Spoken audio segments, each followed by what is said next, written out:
Shanna here. I'm so excited for today's video. If you have ever had a bad launch, aren't booking the clients you wanted, not hitting your sales goal, today's video is for you. And this is a full launch debrief of our most recent launch of my signature program, the Blueprint Model. In August of 2022 is when we launched this. So I'm doing a debrief now in September. So while I would love to have full production equipment set up and my production manager, aka Kyle, my husband, is cringing at the quality of this video, I sat down to make this launch debrief, wrote 4,000 words, and knew I just needed to turn my camera on and record it for you. So I'm just gonna walk through all of my thoughts, the numbers, the nitty gritty, my takeaways, what I'm learning, what we're changing, what we're not changing in this video so you can see it. If you are new to this channel, we are just coming back after a couple of years of not producing any new work. We've been slow. I had my daughter, took a year-long sabbatical, so welcome back. This is not the production quality you can expect normally, but sometimes the content just needs to get out. So welcome. I'm so glad you're here. I'm a former Fortune 100 financial advisor turned business consultant. I've been in finance for 15 years, and I am passionate about people helping entrepreneurs make money and then manage it well. I do that through one-on-one client work and also through courses to teach people about money. So today I'm doing a full launch debrief on our most recent course launch, my signature program, the Blueprint Model, which is our business finance course. So let's get into it. Before I deep dive into today's launch debrief, I'm gonna be reading my notes. So you guys are gonna see me because, again, as mentioned, I have 13 pages of notes I want to share with you guys. So before I dig in, I just want to first and foremost acknowledge and say I am so grateful for every single business owner that I have the honor to work with. This launch did not go as planned, which is why I wanted to share about it. Our financial goals were far from met, and I think it's important to see how we're bouncing back financially when cash flow is really tight. But I am loving our new group of students. I am so grateful for the students we have, the clients we have. We work with amazing people. So when I say that this launch didn't go well, or if I even say it tanked, I want you to know that I'm coming from a numbers perspective, that I do not see this launch as a failure, because we are working with 20 new amazing business owners, and 20 when I worked one-on-one with clients would have been like, I never slept. So I recognize that having a digital product and walking through students through this through an online platform allows me to work and help more business owners. So it's by no means a failure, but it did not go as planned. So I recently shared with my email insiders that our recent launch of my signature program, the Blueprint Model, totally tanked according to numbers. So I'm all about transparency and sharing the real behind the highlight reel, and I know you're just curious about how it went. So I thought it would be helpful to see, as a finance person, how we're bouncing back with our personal and business financial goals now that we're in a season where cash flow is just super, super tight. So in this video, I'm going to go through all the nitty-gritty details, and it's going to be really good. First, a total slice of humble pie, and it doesn't taste good. Not hitting your sales goal totally stinks on all levels. Financially, we're having to rework our personal and business budgets, both of them, and in a way we didn't expect. And as we can all attest, sticking to a very strict budget just isn't fun. There's no room for fun stuff. While I'm grateful we are still able to pay our bills, thankfully, we are having to cut out all extras, nice to have, wish list items. And while the financial impact is rough and stressful and totally sent me into a tailspin of cash flow planning, the mental side actually hit me even harder. So let's just talk about the emotional toll of a bad launch. This kind of felt like an overreaction, but after hearing from clients and students for years now, when launches don't go as planned, art doesn't sell as planned, potential clients just totally ghost you, I know that I'm not alone in how this affected me. As the numbers came in and the launch had completely unexpected results, not in a good way, I just totally mentally spiraled. Questions like, do I matter? Does this work matter? Am I no longer relevant? Is this work no longer relevant? How are we going to pay our bills? It went to a bad place. And also, I was just totally embarrassed to tell our peers who, for one reason, we compare ourselves to other launches. I was embarrassed to tell our affiliates, our brand partners, that they aren't going to make any money either, and I'm embarrassed to tell you. A bad launch or not booking is really a total mind trip and a mental and emotional toll. I think it's important to acknowledge that. I wish I could have said a few weeks post-launch today that I fully recovered, but honestly, I haven't. I'm still processing how the launch went, a bit of a fog and knowing and getting clarity moving forward. So I am still sharing this launch debrief like raw and real without all the answers clearly in view. So I want to share first just all the numbers. You all know I'm data and metrics are my love language. When I can't make sense of things, I always go back to the numbers. I think that's one of the reasons this launch has me so thrown. I've been launching the same program since 2016, and while we've tried some new things here and there, for the most part, like it's tried and true. We know the numbers to expect. It follows a similar pattern, but this launch did not. So I just want to flip my screen around and show you, I've been tracking all of our stats since 2016, but I'm working on this new launch scorecard so you guys can see all of our launch stats compared to our spring launch. Okay, so this is a launch scorecard. I just started working on putting this together. I've been tracking my metrics since our first launch in 2016, but this is kind of a new scorecard I'm excited to create. And if it's something that you'd be interested in having, knowing how we record our launch metrics, or you want a spreadsheet similar to this, let me know in the comments below if that's something you would love to see. So this is just comparing our fall launch to our spring launch. First of all, we do like our hype event. What we do is our big event to launch something is a webinar. We've tried different things in the past. We found this has the best conversion. So we typically see anywhere from 60 to 70% webinar sign-up rate, so however many people land on the page to the people who sign up for the webinar. Our spring had 69%. This one had 55%. If we don't hit 50%, then I believe our page kind of has a problem. There's something really wrong. So 55%, wasn't bad. Total registrants, we had 520, and then 1882 in the spring. So 520 was very low. So we already were concerned at 520 about our results, but still we were hoping. We typically see 5% conversion minimum, which is 26 on the registration, or 15% of however many people show up live, or just some numbers. So we were definitely concerned. We did have a separate webinar through another affiliate who also had about 500 registrants. So we knew our numbers would be lower than hoped for, but we didn't realize they'd be so low. So this just tells me top of funnel, like we need more people to be on the webinar if that's how we're promoting this. Our show rate was 31%. Our spring launch was 39%. So a little less engaged. We at least want to see 30% here. And we always do. So target list, that included our wait list. Our wait list did have more people on it, probably from the spring launch. So we had about 300 people on our wait list. So we launched the whole sales email sequence to 800 people, 1900 in the spring. Our webinar conversion was 3%. So the 520 converted at 3%. Our total list, though, was only at 1.9%. If we don't see 5% minimum, then we feel like we have a massive problem. So we saw 5% in the spring, and we actually, in the spring, we're like, this wasn't great results. 5% is, we've never hit lower than 5%. So we rely on that. We see anywhere from 5 to 10% of our list convert. So we already thought the spring launch wasn't great in regards to numbers, of course, but this fall launch was shocking for us. We had 16 buyers, 102 in the spring. Our total revenue is $33,215 in the spring, which $215 is a good launch for us. Our typical launches in the past have been for around $300,000 to $400,000. So even in the spring, we're a little disappointed, but this fall was shocking. Our expenses were $8,341. That includes our credit card processing fees, affiliate commissions that we paid out, Facebook ads we paid, labor costs for our team, and then software expenses we purchased just for the launch. So Bonjoro, which is how we send welcomes videos to all of our new students. Video Ask is on our sales page. So just a little bit of software we buy just for the launch is included in that.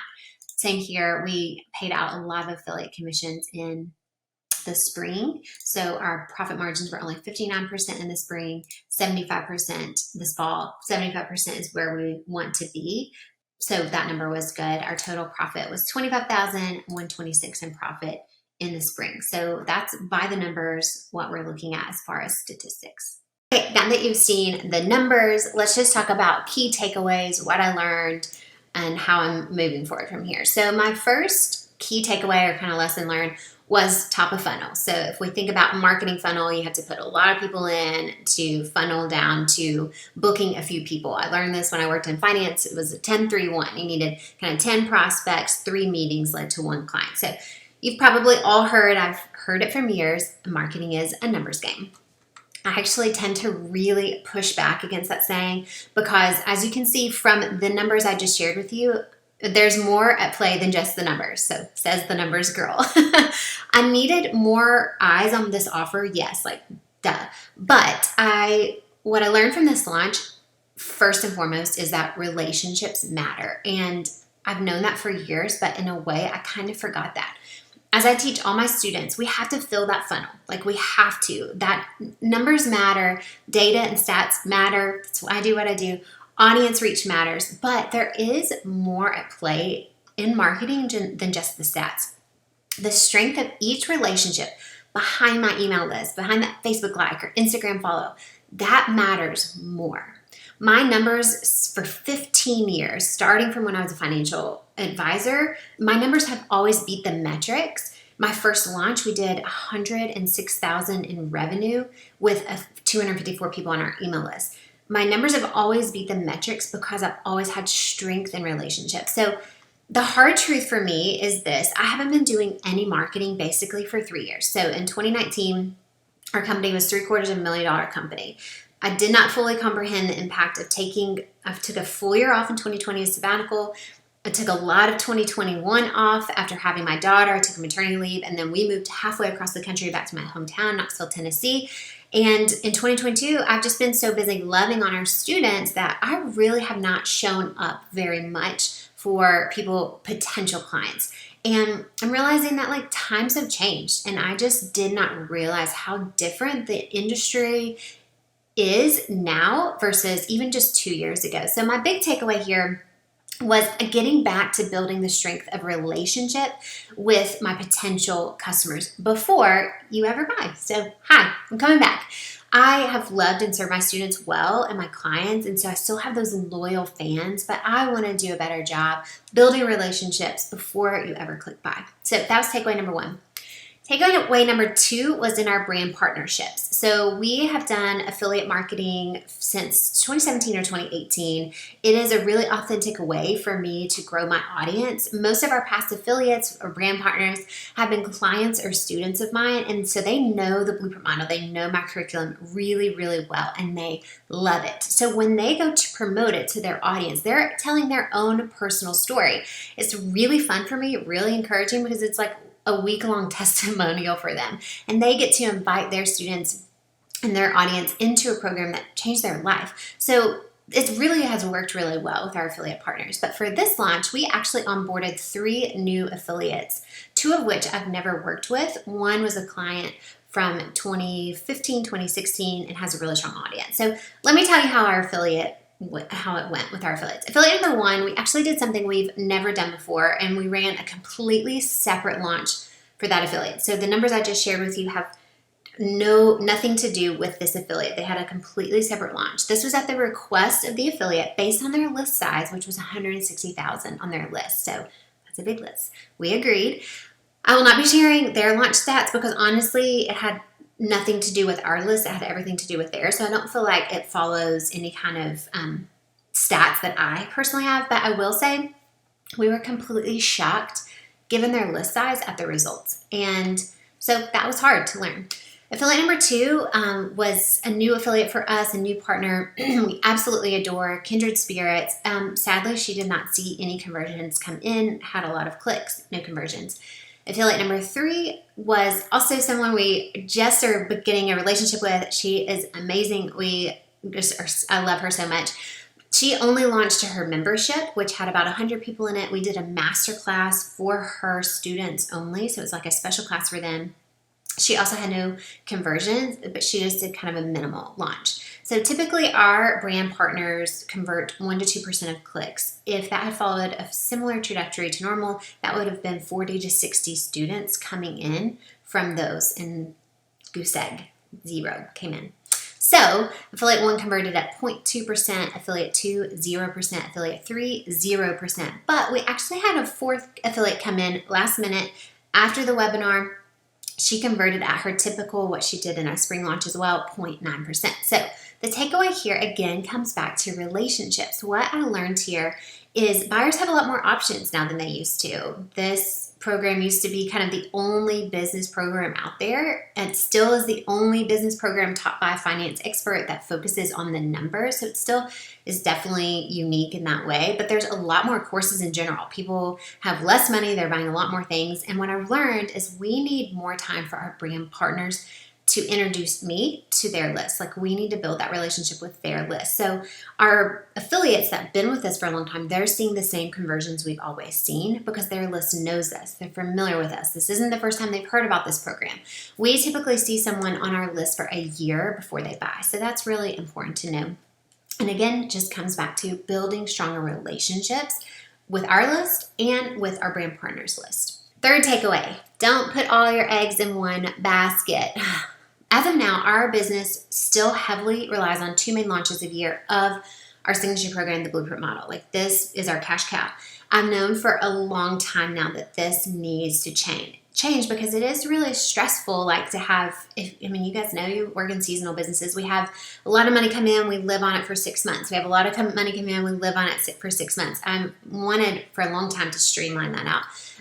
We have also some amazing products that don't get the love they deserve. The Blueprint Model typically takes up all of my time, and serving our clients and students is all that our small and mighty team can do. That's all we can handle. So in hindsight, I now see the low results from this launch as a blessing in disguise. Here are some reasons why. Having a smaller launch forced me, because we need the money, and freed me to focus on our other really amazing products, namely Blueprint at Home, which is our personal finance course for entrepreneurs. For years, I've been wanting to give this program the love it deserves because I see the need every day in my audience. There is no personal finance course available geared specifically towards entrepreneurs. It just doesn't exist. 2, personal finance is my roots. That's how I started in finance, and something I'm super passionate about, even more passionate now over the last few years, watching the global pandemic. Just people need to know how to manage their everyday money, like your Target Red Card. There's a huge need I see among my audience, students, and clients to be able to feel more empowered in your personal finances. I've been focusing so much on teaching business finance, which I love, how to make money working for yourself. It's so important. But then we have to learn how to manage it well after. Also, not to mention, many of my students who have taken both Blueprint at Home and the Blueprint Model say Blueprint at Home was even more life-changing for them than the Blueprint Model. So that's a huge blessing. This is giving me the time and forcing me to give Blueprint at Home the love it deserves. So blessing number 2, I have more time to focus on loving and serving potential customers with new content. So the podcast, we're bringing back the YouTube channel, working with more one-on-one clients. And I think this is really important so that I don't lose touch with the market. I truly believe, even though courses is my main revenue stream and definitely how this company makes a lot of money, if I don't work with one-on-one clients, I get out of practice. I get worse at my craft. And so I need the capacity and space to work with one-on-one clients as well. And then, blessing number 3, time to create more passive products. So I'm a new mom. Madeline is almost a year and a half, and my goal is to only work 2.5 days a week. We have amazing products, but one-on-one work and the Blueprint Model take a lot of my time. And so I want to create products that, you guys know, my husband Kyle works with me. He does all of our production, and he really could run products on Evergreen. So we can sell them, and they can be more passive. Like Blueprint at Home, it's a self-paced program. And so this is giving me time to actually get those things set up. They've been sitting there for years, ready to sell. They just have never had a funnel to sell them. So 3 huge blessings, a lot of silver lining in this slow launch. So, okay, next, adjusting financial goals after a lower than expected launch, what all of you came here to hear about. First and foremost, you can be certain that the Blueprint Model isn't going anywhere. The most beautiful part of this entire experience has been how much I believe in this work and the confidence in knowing that the course is not the problem. So not all failed launches can say that. And so I think first we have to be like, is the offer not good? Luckily, I know it is good. We have hundreds of testimonials from students and clients saying this changed my life. So here's how we're bouncing back financially. First, sad but true, the fastest way to create cash flow when money gets tight is not to sell something else. It's actually cutting out extra spending. So I'm really grateful that we run our household lean. We don't have a lot of debt. We run our business really lean. We don't have a lot of overhead. So we're still able to pay our bills, but we will have to do some major cash flow planning and cut out all extraneous spending. So the nice to haves, like those are all going out the window, and the rug that's been on my wish list for months. Second, we're putting pen to paper and getting really clear on what we have to have, our kind of keep the lights on number. For both business and personal finance, we need to know that. So knowing this kind of bare bones minimum number helps me sleep at night. When money gets tight, knowing what I have to have gives me a clear target moving forward. And that really just gives me peace of mind. It's scary, it's not fun, but at least I know what we have to have. So then number 3, from there, we have to set a new goal and a strategic selling plan to hit that number. So while the thought of going back into launch mode and selling something else like seriously makes me want to cringe, I'm tired of selling, I know the number we have to hit, and for the past 9 years, we've been able to make that happen. When the launch didn't go well, I did what I teach my students every single day. I went back to our money plan. I looked at our personal need and our business need, and I figured out what we could cut, what we could sell to hit the number we need to have. In a moment of fear and financial panic, this truly empowered me. Having that money plan empowered me, and I've seen it do that for my students for years.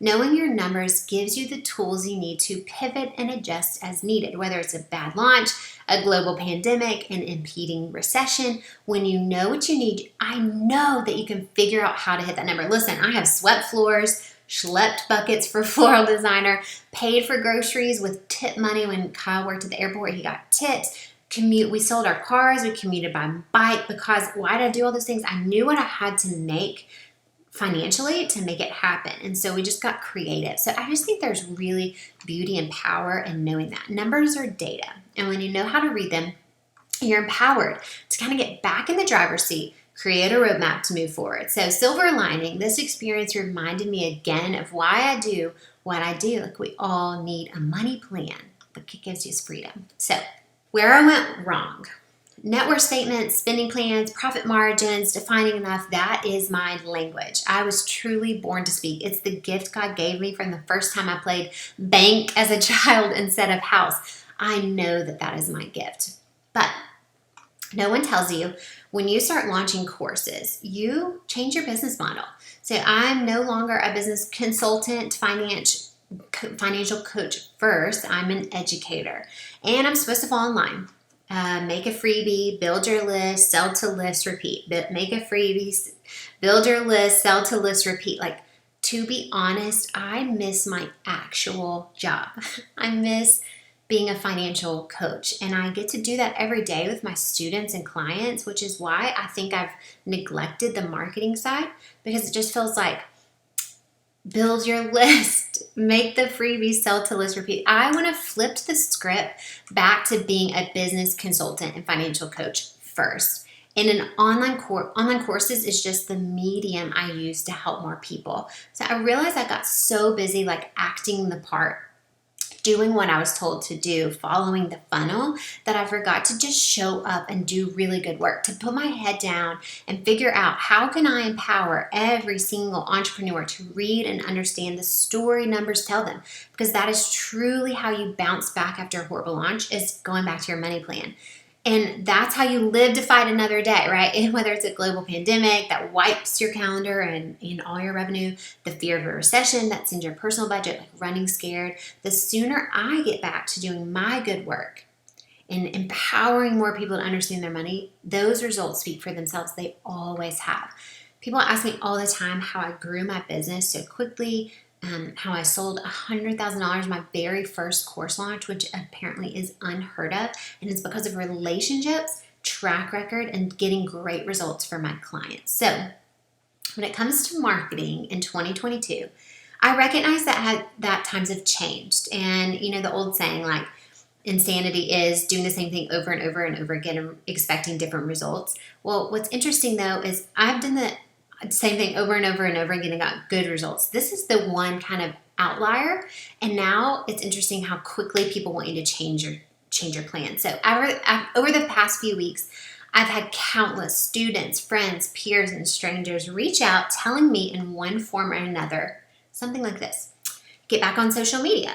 You can do it in a way that feels authentic to you. Like, you need to be on there. That's where students and clients are.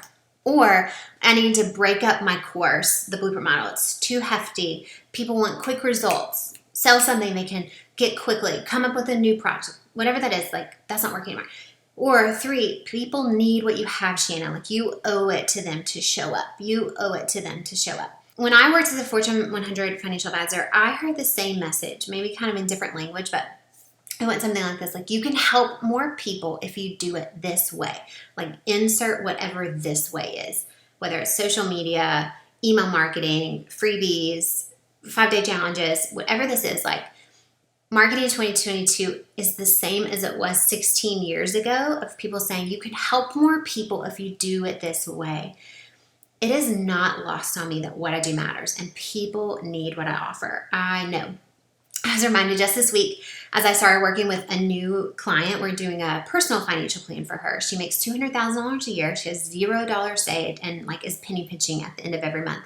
My heart went out for her, just how stressed she is. And I just kept thinking, like, you make too much money to feel poor.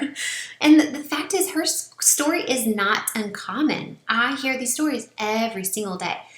This problem that I solve with my courses and my clients is so real.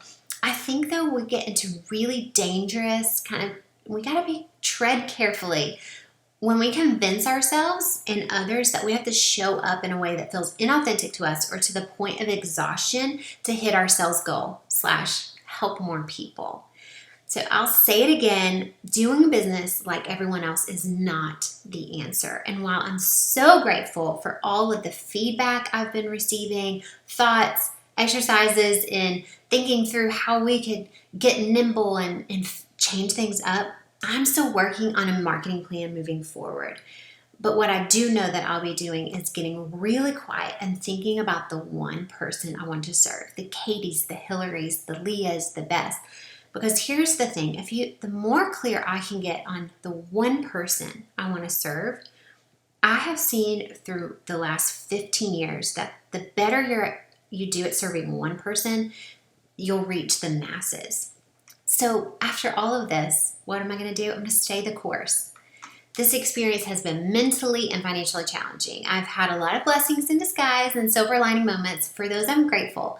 I'm grateful for the amazing student community, clients, loyal fans that have cheered me on through this process. I'm having so much fun leading our students back through the Blueprint Model and the 6-week mastermind. Like, I love just putting my head down, serving our students, working with my clients. It always puts me back in the headspace of like why I do what I do. When I hear these stories over and over again about people struggling, not being able to pay themselves, not knowing how to set up their bank accounts, I'm like, we can do this. Like, I love this work. I do this work every single day so that mamas, just like me, can be home with their babies, or we can shut off our laptops and not worry about being able to pay our bills at the end of this month. That is what drives me. I do this now for the same reasons I have always done it. But as far as marketing, the course, my services, whatever it be, I don't know yet. I'm still digesting all the results. I want to sit back. I want to listen to my audience. I want to listen to the industry. But you can be sure of this: I will be busy doing my actual work, like getting the best results from my clients, empowering my students to know their numbers. I want to help as many people as I can, but likely I will continue to not follow the marketing rules. I'm committed to building relationships even stronger with my email insiders, since that really is the only way to hang out with me right now while I'm kind of off the grid. We hope to relaunch these YouTube channels so you can see more of my face more regularly. And of course, we're sharing so many incredible, inspiring stories that have so many great business takeaways through the new podcast, Consider the Wildflowers. So I'm just going to leave you with this. It's a quote I read years ago from Henry David Thoreau that said, "You cannot hear music and noise at the same time." If you're coming off a bad booking season or a bad launch like me, or your financial goals aren't shaping up the way you'd hope this year, instead of looking outward and asking for advice from others, which is great to an extent, I actually want you to look inward. That's what I'm doing. I want to get quiet and ask yourself, how can I best show up and serve the one? How can I serve the one person? Because I know for me, as soon as I get clear on like loving and serving one person, how can I do the best job for them? It really does reach the masses. So I hope this has in a way encouraged you, empowered you, helped you understand my launch numbers, what we're doing when we're coming off a bad launch. But at the end, I just want to encourage you to stay the course. The work you do is good work.